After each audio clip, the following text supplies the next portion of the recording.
Well, guess what? I'm in the kitchen again. It's dark and gloomy outside. They're trying to get enough rain to take care of the crops and keep the grass from turning brown out there. So I thought, well, I'll see if I can't move things around a little bit in the kitchen, make room for another skillet and a dish or two, and we'll try a recipe. Now, I haven't made this one before, and it's really very simple. For somebody else it is, and I'm going to give it a try. I think you will like it. I've already tried it once before just to see if I could do it. So, I'm going to start out with how this began. It was Sunday afternoon. My friend Nana had called, wanted to go to Midway to the fall festival. Now, many of you don't have a clue what Midway is. It's not the movie with Charlton Heston. No, Midway is a small community just a few miles from Lexington with I think it's got a community college there, and it's a historic town. The houses are just beautiful. They're not big fancy mansions. They're those comfortable, warm-looking houses with a little fireplace in the living room and maybe one in the bedroom, and the kind of town you like to wander through and just see the beauty of it all and how old everything is and well taken care of. So the main thing about the festival is, or about Midway, is that the railroad track goes right down the middle of the town. You've got shops and restaurants on both sides of the track. And every now and then you might see a train come through. But you've got walkways that'll take you back and forth across the track, and they have wonderful restaurants for eating. Now, we've been to festivals there before, but it's been a good while, and things have really built up and bigger and better, you know how that goes, and crowded, mind you. And we had one goal in mind. We'd been there not too long ago, and it's the cutest little boutique shop ever was. And we went through that shop, and we were just drooling at everything we saw. In fact, it looked like a shop that only movie stars would buy the clothes there. But you see, Nana is tall and slender and gorgeous, and everything they have in that shop would look great on her. I look at the purses and the scarves and the hats and things. I don't look at the clothes, because I know they don't have anything in that shop large enough to fit me. So she was real excited about going to that shop. Well, I'll tell you, this is how it ended up. We were nearing Midway, and we looked ahead of us, straight lane ahead of us. Cars as far as you could see. Oh my goodness gracious. We will not find a parking place. No question about it. But we went anyway. And we were getting closer and closer, and all of a sudden the fields were being filled up with cars. I'd never seen that before. Every house had cars parked in the yard, and everybody was charging $10 a car to park it. I said, there ain't no way. Not paying $10 park the car. And she said, well, do you want me to let you out and I'll go find a parking place and come back? I said, absolutely not. I said, by the time you find a parking place, you're going to have to walk a mile back to the railroad tracks. I don't think there's anything here we want to see bad enough. And we're not coming to buy. We're coming to go to that little boutique shop. We want to see those gorgeous clothes. Now, these are clothes that look like only movie stars wear. Well, I say movie stars, celebrities, princesses, and things like that, you know. The prices aren't that high, but they're more than we can afford, and they're gorgeous. It's just fun going in, picking it up, trying it on, putting the earrings on, you know, little scarf around your neck. And look at this purse. Oh, look at this hat. That's all we do when we go in that little shop. And we really, really wanted to look around. You know, some things you don't have to buy. You just get the pleasure of looking and touching. Just being able to touch these pretty things and know that you had your hands on that silk and satin. That's the kind of women we are. And Nana has the beauty to wear it, and I stand and turn red in the face because I'm so jealous of how pretty she looks in those things. But she couldn't afford them either. So anyway, we decided, no, we're not paying $10 to park and then have to walk a mile and a half after you get the car parked. We'll just go find a place to eat. So we already had decided we wouldn't be able to eat in Midway because we'd never get in the restaurants. So we said, okay, let's go to Wendy Corner. We've been to Wendy Corner before. It's out in horse farm country. Oh, the scenery is just beautiful. I cannot express to you how beautiful the horse farms around Lexington are this time of year. And you always see 2 or 3, 5 or 6 horses prancing around, and you think, oh golly, I wish I knew somebody that owned one of these farms. I'd just give my eye teeth to go out there and look at those horses. But that's just one of those little dreams that we, of the lesser crowd, we have. And I'm not exaggerating about how beautiful everything is. Anybody that's ever been there will tell you the same thing. It's worth a trip to Lexington, the right time of year to see these farms and to look at those beautiful horses. So much for that. Okay, we get on the road headed back towards Lexington, and we do go to Wendy Corner, and we have lunch there by the time we got there. Now, we started out about 11:45. It was 2 o'clock before we got there. We were laughing because it took us so long to finally get somewhere where we could eat. And most of the crowd at Wendy Corner was already gone. So we had any table we wanted to sit at. We enjoyed our lunch very much. And then when we finished, she brought me home. And we laughed the whole time because everything we did or wanted to do went backwards. That's just natural for us. And when Nana and I get together and we don't have good directions and know exactly where we're going, woe be unto us. We may end up in Timbuktu. But the nice thing about it is we laugh the whole time. Every mistake we make, we laugh.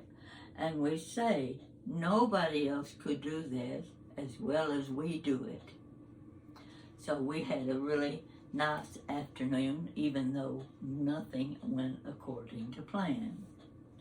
Now, Nana gave me a recipe. She started telling me about her neighbor across the street. He's a chef. And she says, oh, can he cook? He just makes wonderful food. And she started telling me about his fried corn. Well, there's fried corn, and there's cream corn, and there's corn pudding, and they all taste pretty much alike, just a little difference in texture and what have you. And so she started describing the fried corn that he prepared for her, and she said she just kept eating more and eating more and eating more. She said, I just couldn't stop eating it. I said, give me the recipe. So today, I am going to make Nana's Chef's fried corn.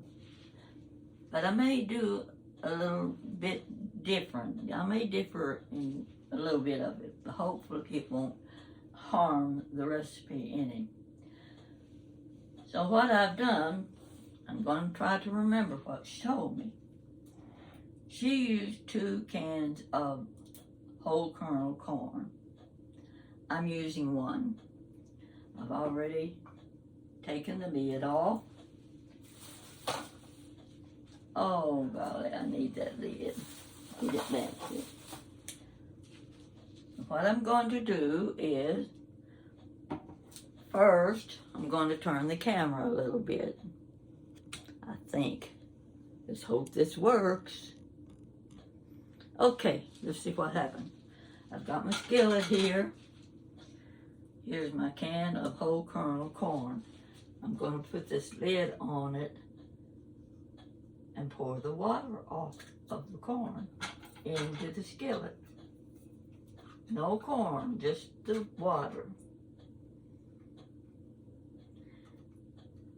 Now, if you're using 2 cans of corn, you're going to double the amount of water, which is really what you need.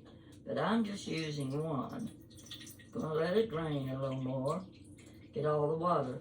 Now, if you're like I am, if I was getting ready to do this corn, I'd be pouring the water in the sink. I wouldn't be using the water at all. But we're going to use the water. I'm going to put my corn back over. I'll just set it right over here. And it'll be ready whenever I get ready for it. Got to turn the burner on. I'm going to put it on medium high to start. That'll get the water, or the, I guess you call it water, the liquid off of the corn so that it starts to heat up. Now the first thing I'm going to do is find my knife. What to do with it? Well, you lose the first thing you need. Okay, here it is right in front of me. I'm letting this heat up, and I'm going to add butter. I'm going to add, about 5 ounces of butter right in the middle of that. We're going to let that melt. You're going to like this. Really good. So we've got to let that heat up. And I'll stir it a little bit, cut it up a little bit so that it'll heat up faster. And you may have made your fried corn this way too, but I never had. Well, in fact, I never fry corn. I freeze my corn. I cut it off the cob in the summertime, and I freeze my corn, and I save it for holidays where I can make corn pudding or whatever dish I want to make. So I didn't prepare any corn this summer. I still had mine left from last summer in the freezer. And here's a package of it right here. This is frozen where I've cut it off the cob and it's ready. Now I'm going to use this instead of 2 cans of corn. I'm going to use 1 can of corn, and I'm going to use my frozen corn. We're going to see if it makes a difference.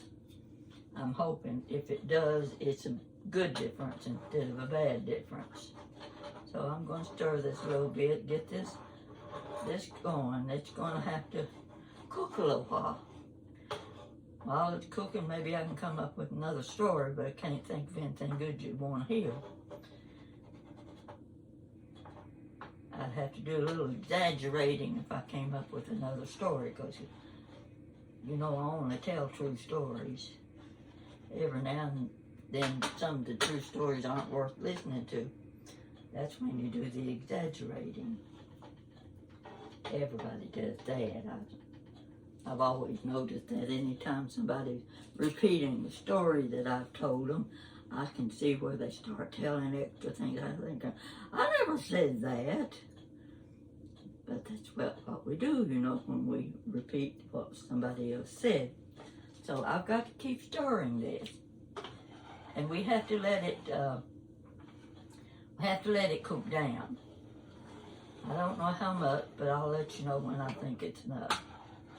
So it's gonna boil, and I'll just stir it every little bit to make sure that it doesn't burn. I'm going to turn it down to medium. And that'll keep it boiling. In fact, this little pan you see over here has carrots in it. I bought those small carrots, you know, those baby carrots. Rather than peeling my own carrots and cutting them up and the extra work. Oh, who wants to do extra work when they don't have to? So I buy those baby carrots. I don't have to do anything to them except wash them, put them in my little pan, and I cook them, and I add sugar to them, and when they're finished,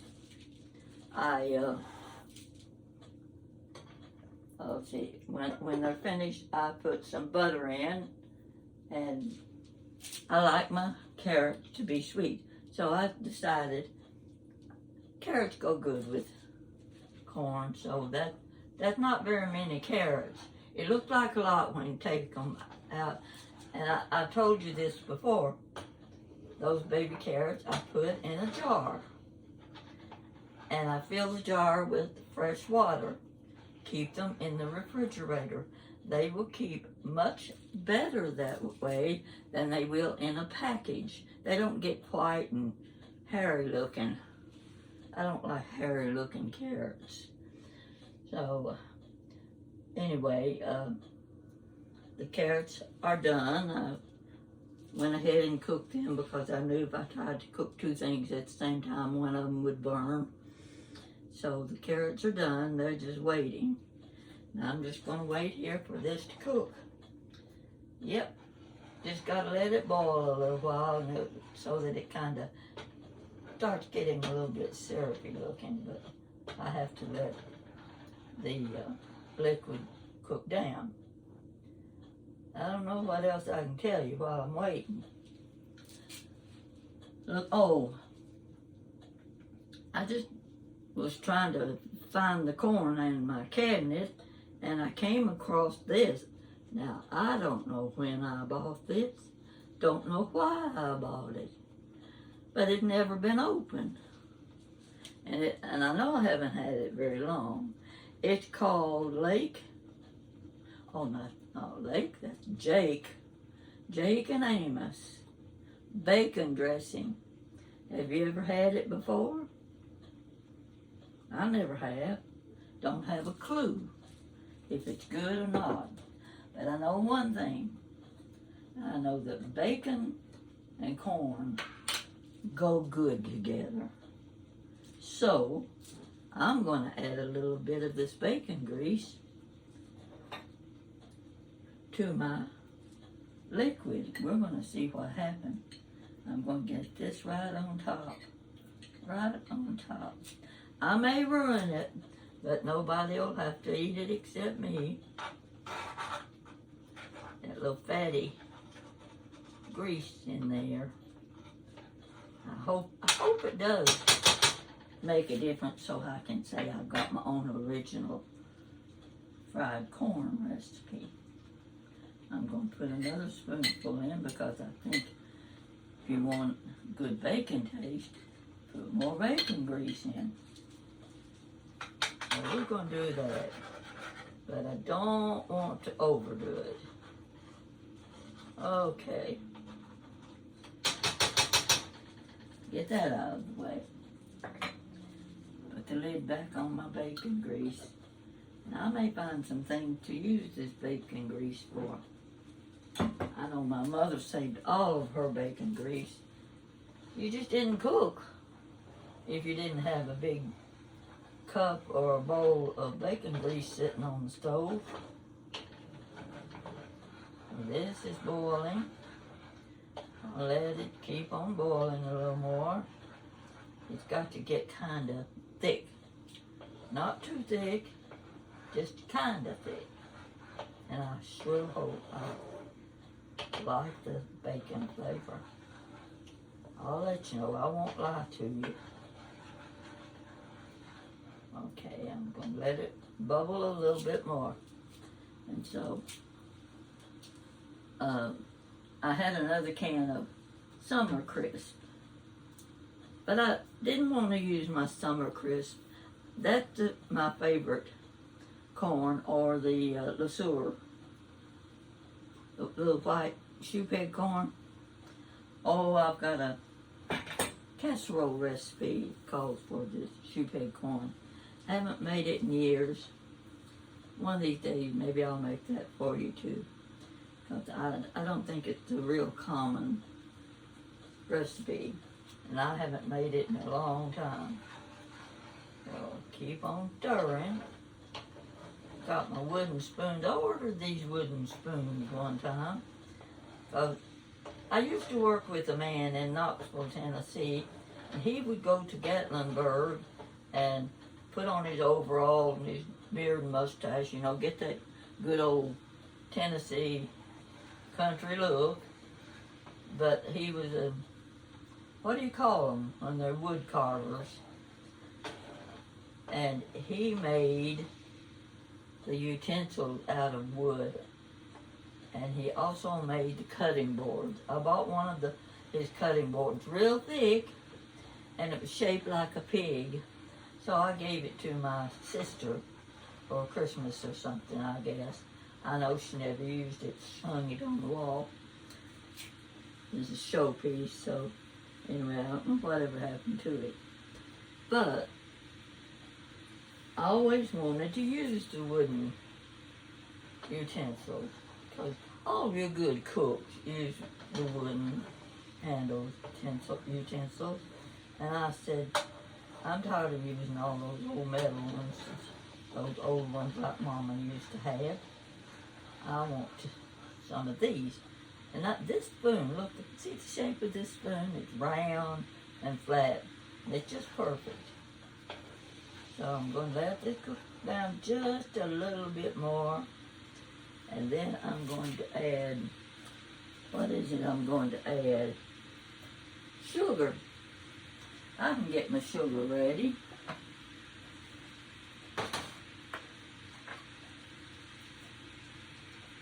Leave that on medium. I think this is going to work. And this is about a 1/4 cup of sugar here.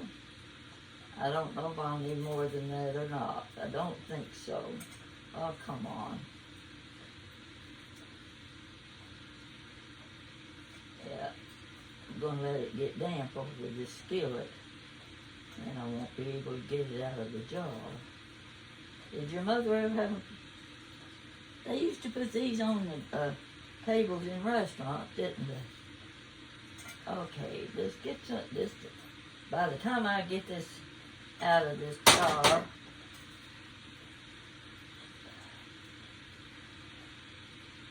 okay, that looks like a 1/4 cup. Here we go. Yeah, it's getting thicker. I'm going to sprinkle that in there. Now we'll get to stir some more. Get it, the sugar melted in there. Oh yeah, we're not making a big batch. Well, it may be a big batch after I put my extra corn in. But I'm taking a chance on that because I've never done this like this before. So I'm just going to stand there and stir until the sugar melts. I'm the world's worst cook. You can put that down in your book. We gave you the recipe, the world's worst cook. Can you see? You can't see. See it, how it's bubbling. I'll try to get it up there enough that you can see it. See, it's bubbling.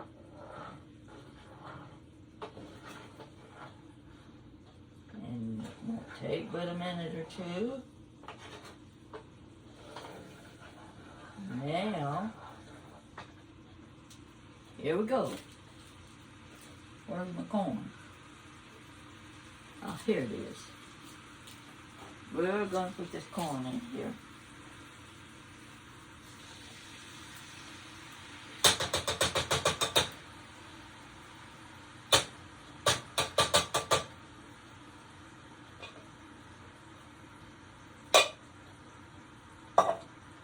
Now, I think I need more liquid. I may have to put a little bit more water in there. But I believe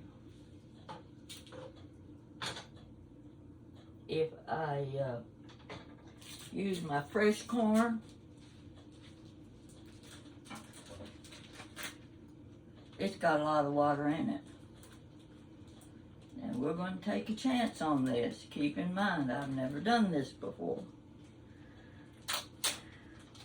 And this is probably 3 or 4, I'm going to say this is 3 ears of corn right here. We're going to put it in there, and you're going to have nice, instead of fried corn, I think we're going to have cream corn. Oh gosh. This has got to be good, because this is that good sweet corn that you pick in the summertime. Nothing any better than that. Put this in the sink, rinse my hands off.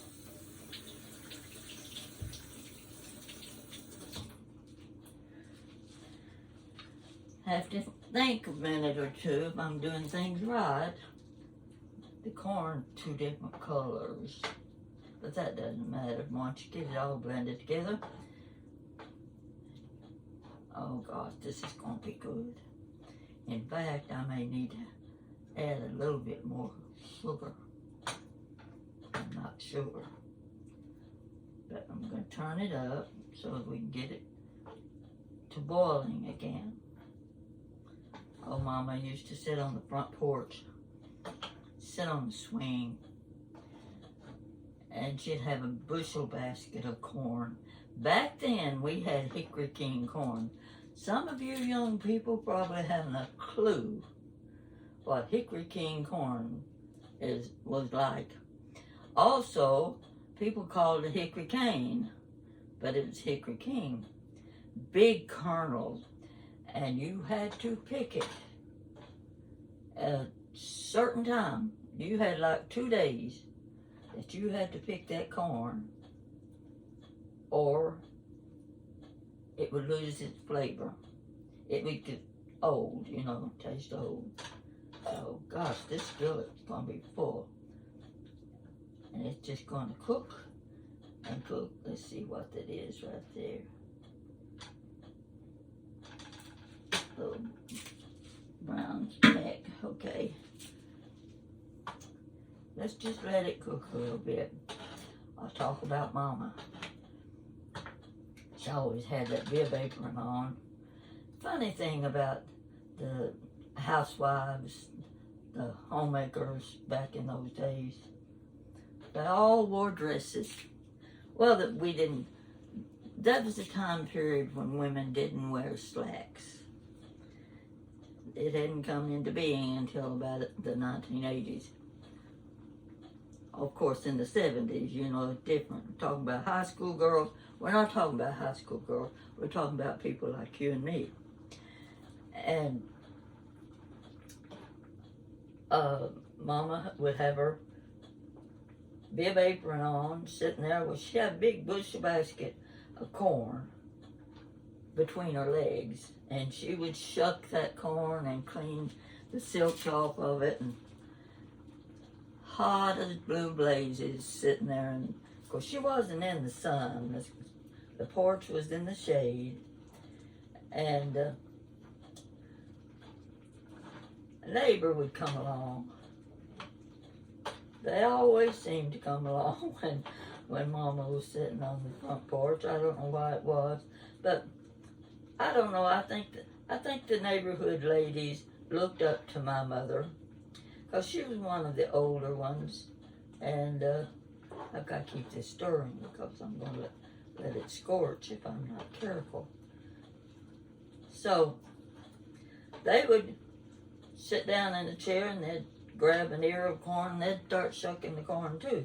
Now, if it wasn't corn, it was white half run or green beans. That's some kind of green beans my mother believed in, was white half runners. And even to this day, my sisters won't buy any other kind of green beans except the white half runners. That's just the way it is. So, what was I talking about? The neighbors, yeah. Well, anyway,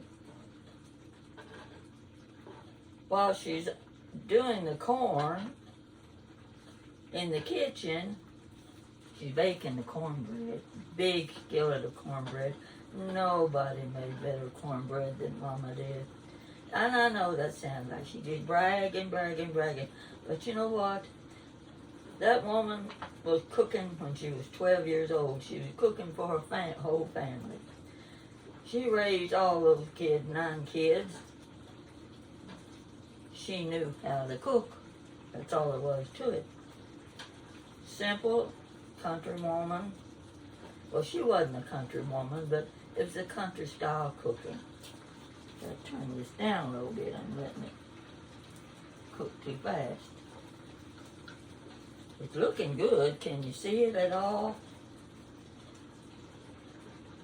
If I can get it over a little bit. And I hope I don't spill the beans here. But I want you to see how it looks in the skillet. Can you see that? There's my corn cooking. You can hear it too, can't you? Okay, I'll put it back over here because I can't leave that very long. Okay. Keep on cooking. I don't think I've forgotten anything, but I want to cook it down so that it's not too soupy.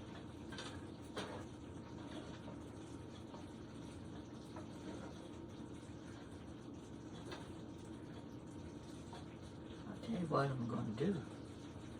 I'm going to put a little bit of this in a spoon.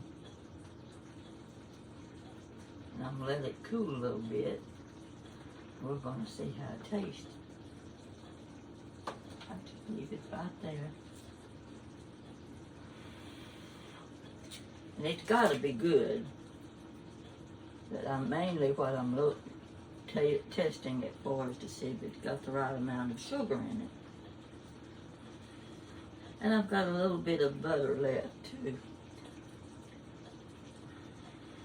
So I'll be having carrots and corn and a salad. And I'll tell you what I do.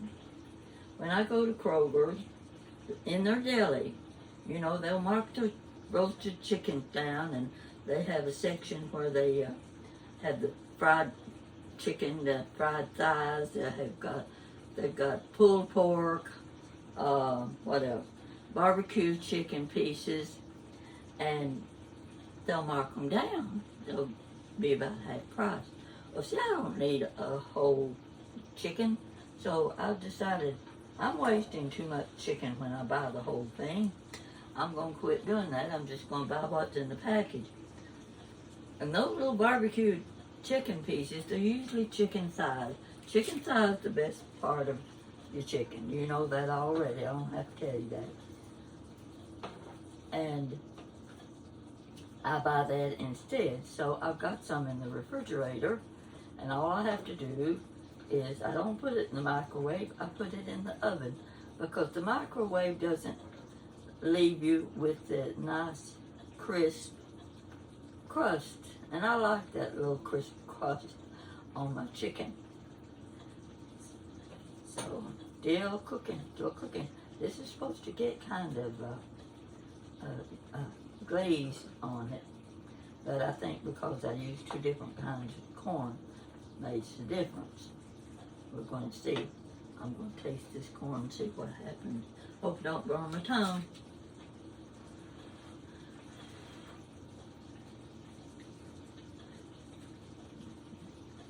Oh, don't need sugar.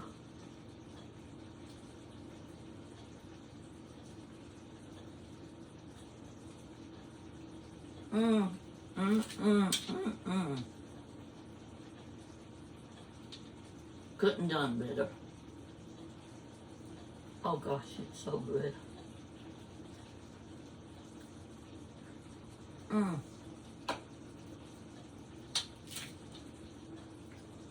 Now keep that in mind. You're going to use regular whole kernel corn if you don't happen to be lucky enough to have some in your freezer. Make sure you save the water off of the corn. That's what you're cooking in, is that water.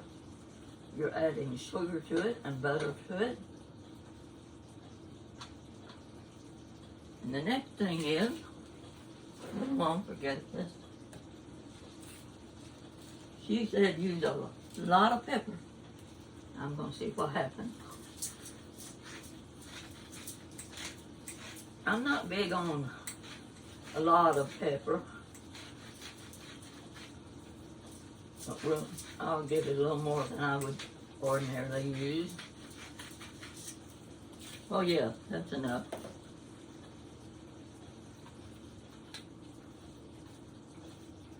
Oh gosh, I can't wait. Get that chicken out of the refrigerator. I want to make sure that I have a good meal tonight for supper. And the nice thing is, the leftovers, all we gotta do is heat it up. And I've got enough here for 3 or 4 days. And if I like it well enough, I can eat it 3 or 4 days.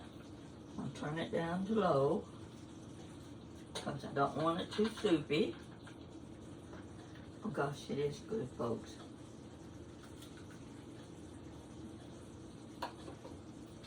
I just can't tell you how good that tastes. So, I'll give you another look at my fried corn. I can't take the credit for this, but I did do it my way. You know how that goes. Doesn't matter who gives you the recipe, what it looked like, you've got to do it your own way. So, I'm going to give you one more look. I'm going to get my chicken out of the refrigerator. Where am I now?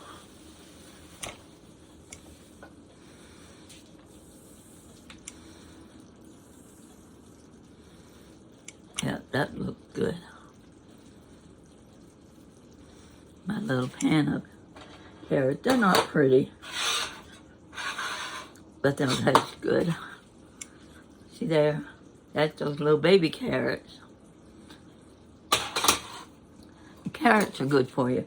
I always remember my dad would always say, eat your carrots, kids, to make your eyes turn blue. He just had a habit of, it was kind of a joke with him. He just loved to tease us a little bit. So here, this is Del Monte. You can use whatever brand you want. So I'm going to, I think I'm going to turn it off now. I don't want it to get it too dry. Woo.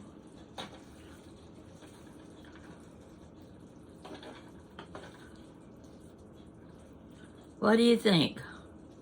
Do you think you would try this? It'll look just like this if you use 2 cans of corn, or if you use your own homegrown corn. Because, see, it's already sweet. That you pick it out of the garden is going to be much sweeter than what you get in the can. So you just kind of do your measurements according to your taste. So that's about it for now. And I'm going to let you know how it tastes. Hope I'm not going to turn this over. But I don't see anything else here. I might even put a little bit more of this bacon grease in there, because you know, sometimes it makes a big difference. In fact, I think I will, because I love the taste of bacon. I'm going to just reach down in there and get me another spoonful. I'm going to put it in this skillet and let it mix up. See that fat in there? Oh yeah, I can't cook it any longer. It'll be too dry.